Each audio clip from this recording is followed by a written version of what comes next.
Salut les gars et bienvenue dans une nouvelle vidéo. Aujourd'hui, on va voir 7 conseils, vous allez voir ça va être très important, 7 conseils qui vont vous permettre d'acquérir une très grosse frappe.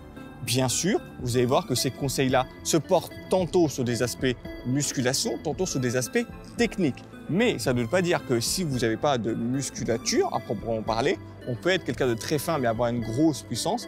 Ça ne veut pas dire que vous n'avez pas de musculature à proprement parler que vous ne pouvez pas avoir une grosse frappe. Bien le contraire, ne vous mettez pas dans des cases aujourd'hui. Donc, on va voir 7 conseils qui vont vous permettre à vous d'avoir une très grosse frappe ou de développer, d'améliorer votre grosse frappe. C'est parti. Alors, le premier conseil, on n'aura pas besoin du ballon. Même si je vous ai dit que la technique prédomine sur l'aspect physique pour avoir une grosse frappe, le premier conseil, ça va se porter sur l'aspect musculation et musculature de votre corps. En développant les différents muscles de votre jambe, que ce soit les mollets, les quadrilles, les ischios ou les adducteurs, voire même les muscles qui se trouvent autour de la cheville, vous allez pouvoir augmenter de façon significative la puissance de vos frappes. Donc moi, aujourd'hui, je vais vous présenter quelques exercices que vous pouvez faire sans matériel. Bien sûr, c'est recommandé de partir à la salle et d'utiliser les machines qu'il y a à la salle pour pouvoir développer vos jambes. Et on va commencer par le premier exercice qui est très simple. On n'a même pas besoin de changer de décor, même faire des plans d'illustration. Ça va être des squats. Donc, je vais vous mettre de profil. Vous allez faire juste des squats, descendre et remonter pour pouvoir développer au niveau du quadriceps. Le quadriceps, ça va être un des muscles qui va vous permettre de détendre votre jambe au moment de la frappe. Il va fonctionner de façon complémentaire avec les ischios, mais en développant les quadris, vous allez pouvoir augmenter la puissance de la frappe. Une variante que moi j'aime beaucoup et je fais quasiment que ça, c'est que vous allez commencer assis et sur une seule jambe, vous allez essayer de vous relever sans utiliser la deuxième jambe.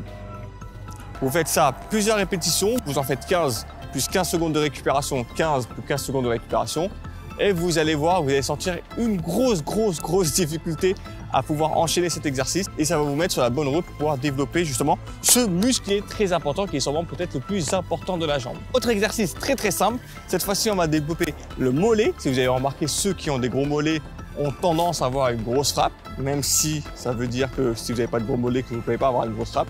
L'exercice va être très simple. Vous allez commencer tranquillement en vous mettant jambes écartées au niveau des épaules.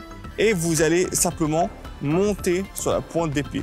Aussi simple que ça, d'accord? Vous commencez doucement, vous faites une série doucement, imaginons 30 répétitions doucement, donc voilà, très doucement. Et une fois que vous avez fini, vous faites 30 répétitions mais très rapide, tac, tac, tac, sans jamais poser les talons au sol. Une fois ça maîtrisé, vous passez sur une jambe, tac, vous allez voir que c'est beaucoup plus compliqué parce qu'en plus de devoir soulever votre poids, vous allez devoir obtenir un certain équilibre. Et en obtenant un certain équilibre, vous allez aussi développer des muscles qui se trouvent ailleurs de votre jambe, notamment au niveau de la cheville. Donc, une fois que vous avez fait les deux pieds, vous faites juste un seul pied, pied droit, pied gauche.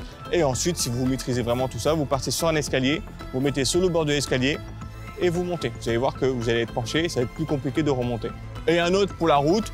Moi, ce que j'aime faire avant les matchs et aussi ce qui permet d'échauffer mon corps, mais qui permet aussi de développer certains muscles, c'est juste des cloche-pieds. Tout à l'heure, je vous ai demandé de juste monter sur la pointe des pieds. Cette fois-ci, je vous demande d'aller jusqu'au bout et de sauter. Vous allez voir que ça va développer vos mollets, mais surtout, ça va développer tous les muscles qui vous permettent de contrôler votre cheville. Et ces muscles-là, pour pouvoir permettre de contrôler votre cheville, ça va vous permettre quelque chose de très important. Et vous allez voir, on va revenir sur ça sur le deuxième conseil. Deuxième conseil, il va falloir faire très attention à votre jambe d'appui. Donc moi, c'est la jambe gauche parce que je suis droitier, mais vous inversez si vous êtes gaucher. On va faire très attention à votre jambe d'appui parce que c'est elle qui va vous permettre vraiment de mettre un maximum de puissance dans la frappe. Même si c'est pas elle qui frappe, vous allez voir que c'est elle qui permet d'avoir de la puissance. Alors, qu'est-ce que je veux dire par faire très attention à votre jambe d'appui? Je veux qu'au moment où vous posez votre dernier pas, donc c'est-à-dire votre jambe d'appui avant de frapper, je veux que ce pas-là, je veux que cette jambe, je veux que ce pied, je veux que cette cheville, ce genou soit verrouillé. Je veux qu'il soit les plus stables possible, le plus équilibré possible. Il faut que vous puissiez passer de l'autre côté sans que rien ne se plie. Il faut vraiment qu'il soit le plus solide et le plus ancré dans le sol. Pourquoi? Parce que la vitesse que vous aurez pris avec votre prise d'élan, c'est cette vitesse-là que vous allez pouvoir donner à votre ballon. Et même le fait de faire ce mouvement, de lever le pied et frapper le ballon, vous ne pouvez pas le faire efficacement si ici, c'est pas bloqué. Si ici, c'est mou, vous n'allez pas pouvoir mettre beaucoup de puissance. Le troisième, par contre, vous allez voir qu'il est un peu contradictoire avec celui que je viens de vous donner, c'est que vous devez être relâché de façon musculaire. Pourquoi? Parce qu'encore une fois, c'est en étant relâché que vous allez pouvoir prendre la vitesse de votre prise d'élan et la transmettre à votre ballon. Si vous êtes trop contracté, parce que souvent, dans l'esprit des gens, mettre une grosse frappe, c'est mobiliser tous ces muscles, contracter tous ces muscles et mettre le maximum de frappe qu'il faut faire. C'est pas ça. Mettre une grosse frappe, c'est d'avoir le mouvement le plus rapide possible. Et pour avoir un mouvement le plus rapide possible, il faut être relâché. Ça ne veut pas dire par là que vous ne devez pas mobiliser les muscles, les bons muscles. Juste que vous devez faire attention de ne pas contracter et inhiber les muscles qui sont au niveau des articulations. Ce n'est pas eux qui vont engendrer, mais c'est eux qui risquent de le bloquer si vous le contractez trop. Donc vraiment, faites attention à ça. Essayez d'être le plus relâché possible tout en ayant une utilisation des muscles importants, quadri, ischio, mollet et cheville, optimale. Quatrième conseil, cette fois-ci, ça va être la prise d'élan.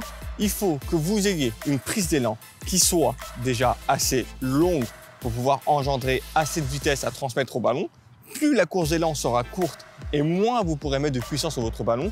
Mais en plus, cette prise d'élan, elle doit être accélérée. Ça veut dire que au moment où vous arrivez au ballon, vous devez être à votre vitesse la plus optimale. Pas maximale, optimale. Optimale parce qu'il faut que vous puissiez arriver dans les bonnes conditions pour bloquer votre jambe et effectuer la frappe. Si vous arrivez de façon trop rapide par rapport à ce que vous pouvez effectuer au niveau du blocage, c'est pas bon. Si vous pouvez aller à une vitesse maximale tout en ayant une qualité de technique de frappe qui est efficace, faites-le. Mais le plus important, c'est de faire ça de façon optimale. Donc, votre prise d'élan doit être accélérée. Vous commencez doucement et vous finissez quasiment à fond. C'est cette vitesse-là que vous allez engendrer du début à la fin que vous allez pouvoir transmettre au ballon. Plus cette vitesse est élevée et plus si vous effectuez correctement la technique de frappe, plus vous pourrez transmettre une frappe forte au ballon. Cinquième conseil. Alors ce cinquième conseil, ça va concerner la jambe de frappe. Le conseil que j'ai à vous donner au niveau de la jambe de frappe, c'est ayez un mouvement de fouetter. Il faut que vous fouettez le ballon. Qu'est-ce que ça veut dire? Ça veut dire que, en fait, ça fonctionne comme un élastique, d'accord? C'est-à-dire que la jambe, quand vous allez l'appuyer, c'est comme si vous allez tendre un élastique avant de le lancer. Plus vous le tendez, plus vous mettez sous tension et plus au moment où vous allez lâcher fort, ça va partir vite. Là, c'est la même chose. Vous allez plier votre jambe pour le mettre sous tension, donc vous allez contracter votre jambe et de façon nette, de façon brutale et de façon vraiment vif, vous allez tout relâcher pour pouvoir effectuer la frappe. C'est ce mouvement de fouetter qui va permettre vraiment d'augmenter, voire même de multiplier la vitesse que vous avez acquérie au niveau de votre prise d'élan. Donc vraiment, pour pouvoir faire ce fouetter, il faut bien évidemment que ici soit bloqué. En prenant l'exemple de l'élastique du lance-pierre, si vous tirez le lance-pierre, mais que au niveau de la base, c'est mou, vous n'allez pas pouvoir lancer ça fort. Quand vous bougez avec le lance-pierre comme ça et que vous en même temps vous tirez, mais qu'ici ça ne bouge pas, vous allez vous rendre compte que la pierre ne va pas partir super loin. Donc là, c'est la même chose. Jambes bloquées et au moment où il faut relâcher, vous relâchez tout de façon nette et précise, de façon fouettée. Ce qui va aboutir au sixième conseil, ça va être au niveau du contact entre le pied et la balle. Déjà, la zone, vous vous en doutez, pour mettre une grosse frappe, c'est coup du pied. Pour ça, il n'y a pas de secret. Maintenant, pour être plus précis au niveau du coup du pied, c'est la partie où l'os ressort du pied. C'est la partie où vous sentez le gros os au niveau du pied, c'est le métatarse interne. C'est cette partie-là où vous devez taper votre ballon parce que c'est cette partie-là où il y a le moins de matière entre la balle et l'os. Si vous prenez un autre endroit, il y aura des zones de creux, ça ne va pas être efficace. Donc vraiment, utilisez la partie métatarse interne, c'est là où il y a la petite bosse au niveau de votre pied. Le ballon, quand vous frappez la balle avec votre pied, il faut que votre pied traverse le ballon. Ayez comme image en tête de devoir traverser le ballon le plus rapidement possible. Ça veut dire que vous devez ni toucher le sol et que vous devez ni frôler le ballon ou taper le ballon sur le côté ou taper le ballon sur le côté. Il faut vraiment que vous frappiez le ballon, que vous le traversiez de bout en bout, du centre en passant par le centre et en ressortant par le centre. Si votre pied touche le sol, vous allez perdre beaucoup d'énergie, vous allez perdre beaucoup de vitesse et votre frappe ne sera pas puissante ou pas autant puissante qu'elle devrait l'être. Donc vraiment, il faut frapper le ballon et uniquement le ballon. De toute façon, ça va se ressentir au niveau du bruit. Si vous entendez un bruit avant de toucher la balle, c'est que c'est mort. Par contre, si vous entendez que le bruit de la frappe, que le bruit du ballon qui ressort l'impact, ça veut dire que le mouvement a été bien effectué. Et bien sûr, le dernier et pas des moindres, c'est le dernier conseil que j'aurais à vous donner. Maintenant, ça va être au niveau du gainage. Au moment de votre frappe, vous devez être gainé parce que pour pas que votre ballon s'envole et surtout pour rester le plus équilibré possible, il faut qu'au niveau de la ceinture abdominale et au niveau de la ceinture dorsale, vous soyez le plus contracté possible, le plus gainé possible. Ça va vous permettre déjà de ne pas avoir le corps trop penché en arrière et donc d'envoyer la balle en l'air, donc rester équilibré, mais surtout de rester au-dessus du ballon au moment où vous allez pouvoir le traverser.